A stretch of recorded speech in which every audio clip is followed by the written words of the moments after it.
Olá, eu sou o escritor Wisner Fraga e aqui no canal Acontece nos Livros eu comento a prosa produzida por autores brasileiros contemporâneos. Conheça a nossa literatura. A chamada para contos inéditos em parceria com a Ofícios Terrestres continua aberta, mas falta pouco tempo. Amanhã se encerram as inscrições. Corra e submeta a sua narrativa.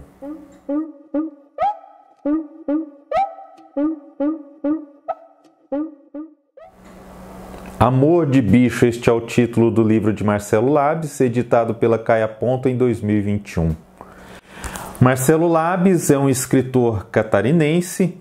Ele estreou na literatura com a obra Falações, de 2008, e publicou também Trapaça, em 2016, Enclave, em 2018 e Paraíso Paraguai, em 2019. Com esse livro, ele venceu o Prêmio São Paulo de Literatura em 2020.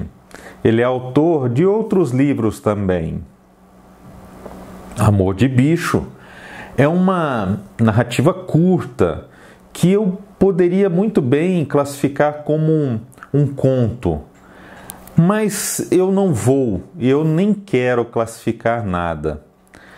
É um livro fino, de 59 páginas, num formato pequeno, formato 13 por 19. São fragmentos de memória que pretendem relatar um breve, profundo e doloroso relacionamento de um casal. Um relato sobre o amor possível, um amor visceral, cru, simples. O relato desse amor não é nada disso. É complexo, é cheio de gatilhos, revisões, numa linguagem ao mesmo tempo áspera e lírica. Os gatilhos estão nos detalhes, nas manchas, nas sombras, nas trincas, nas cores, nas peles. A partir destes detalhes, o narrador tenta compreender o que nenhuma palavra pode explicar ou traduzir. Num fluxo de consciência, nós sabemos que eles se separaram. E não é preciso explicar o motivo, nem é preciso saber se houve um motivo ou se simplesmente aconteceu. O fim, como tudo, era previsível e era até esperado. Nos 40 e poucos dias que se relacionam, nessa quarentena, eles se isolam. Há um vírus lá fora. Eles se isolam em duas ilhas, uma ilha metafórica em que o amor só comporta os dois, e uma outra ilha real, envolta por praias. Eles se isolam da fragilidade de tudo, da fragilidade da vida, do relacionamento, do futuro, da própria carne. Marcelo Labes subverte, até certo ponto, as regras gramaticais e ortográficas, propondo um novo entendimento. As letras maiúsculas no início de palavras, por exemplo, são usadas quando o narrador quer dar uma ênfase a alguma coisa. Se não é necessário, o narrador escreve em minúsculas. Há essa luta constante com a palavra, com a construção de novos significados, já que os significados correntes não dão conta deste novo sentimento. O que não é dito, porque não pode ser dito, é muito mais profundo, muito mais bonito. E o narrador sempre faz o leitor se lembrar que o que vive é muito maior do que qualquer palavra ou do que qualquer frase pode traduzir. a linguagem com seus limites severos não poderá jamais mostrar ao leitor sequer uma pequena dimensão daquilo que é vivido. A contemplação passa a ser, portanto, a única saída. É preciso que o leitor imagine, que o leitor contemple essa história. E essa contemplação é muito maior do que a própria história narrada. Os limites do que pode ser dito só serão transcendidos assim, por meio da imaginação. O leitor passa a ser, então, também um autor desta obra. Como de resto, o autor pode ser também, o leitor pode ser também autor de qualquer obra. O que quero dizer é que isso está explícito neste livro.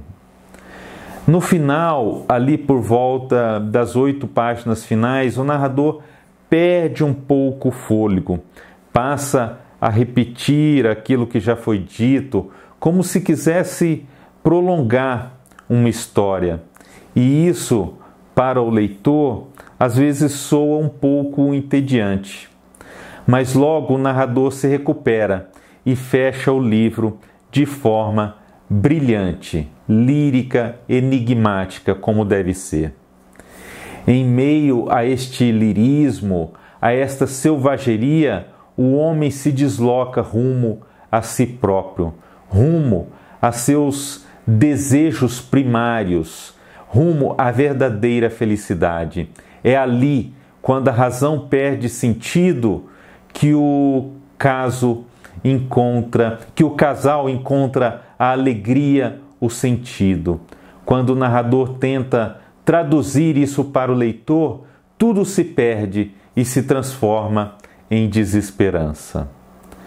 Eu recomendo a leitura deste livro e recomendo também, claro, a leitura do romance Paraíso Paraguai, um livro bem diferente desse, o que dá, de certa forma, a dimensão da criatividade, da versatilidade e do talento também de Marcelo Labes. Eu vou ler agora o início desta obra para que você tenha uma noção de tudo isso que eu disse aqui neste vídeo. Inscreva-se no canal Acontece nos Livros, divulgue esse nosso trabalho em prol da literatura brasileira. Valorize as editoras e as publicações independentes. Não deixe também de se inscrever na chamada Acontece nos Livros e Ofícios Terrestres. Amanhã é o último dia de inscrição. Aproveite e submeta o seu conto inédito.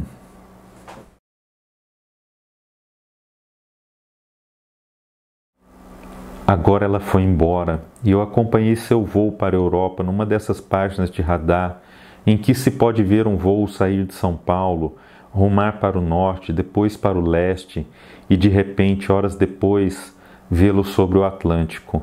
E eu penso que teria uma crise de pânico e pediria para descer para pular no mar para fumar um cigarro.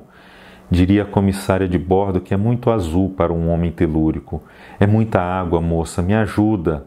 E por fim, eu seria respeitosamente controlado pelos braços fortes de outros passageiros, por um policial a bordo que me diria: sente aí, rapaz, em algum idioma antigo, e eu por fim olharia pela janela e tentaria adormecer. Passei insônia esta noite, como passarei todas as noites daqui para frente, porque ela foi embora, e eu sei que aquele par de olhos, na verdade, é um par de sóis. E eu sou um homem carente de vitamina D, por isso preciso ser iluminado pelo sol direito e pelo sol esquerdo de um par de olhos que se alimentaram de sol de sertão quase uma vida inteira, e hoje iluminam onde dão conta de enxergar. apesar do eclipse, do pterígio que não chega a apagar seu brilho porque não tem coragem ou força para tanto. Agora ela foi embora, mas ela já havia ido embora antes. Então é como se dos encontros resultassem somente despedidas e mais encontros. Pelo menos mais um, eu peço de joelhos, sentindo o peso das horas que ainda demorarão a passar. Ela foi embora ontem. Há algo numa mulher acostumada à seca e à falta, um sem nome de dores misturado à história de dores de quem veio antes. Porque não há redenção nisso de sermos brasileiros, sermos pobres, sermos sulistas ou nordestinos pobres, nortistas ou sudestinos pobres. Eu nunca pisei no centro-oeste. Das mulheres do sertão aprendi que ou definham ou levam dentro trovões que ameaçam o céu e os homens mesmo que não carreguem chuva. Ela me fala, olá, como se me dissesse para me render diante de sua imagem, mas eu já tinha mãos e pés amarrados quando a vi pela primeira vez. E se não me tivessem acabado as palavras e a coragem, teria dito, me leva contigo para onde for. Que não consigo mais me esconder da vida e do sol, tantos anos tentando, tantas noites em claro, tantas ereções a meio mastro diante da injustiça da ausência. E quando ela me disse, me fode, então foi como se céu e terra finalmente se fundissem para deixar de haver o lá fora, do quarto da vida das horas, e o mundo passou a ser, mais do que já era, uma massa disforme de nomes, de plantas, de pessoas, de livros, de coisas, de peças, de engrenagens, de lugares, de sobrenomes, de edifícios, de orifícios, de bichos. Nós dois nos amando feito bichos que não procriam e por isso se querem até a dor, até o sangue, a exaustão, os espasmos, o riso bêbado do orgasmo, o carinho do peito quente. Eu podia ouvir os pelos crescendo sob a pele. Eu podia ouvir teus alvéolos pulmonares me exigindo ar.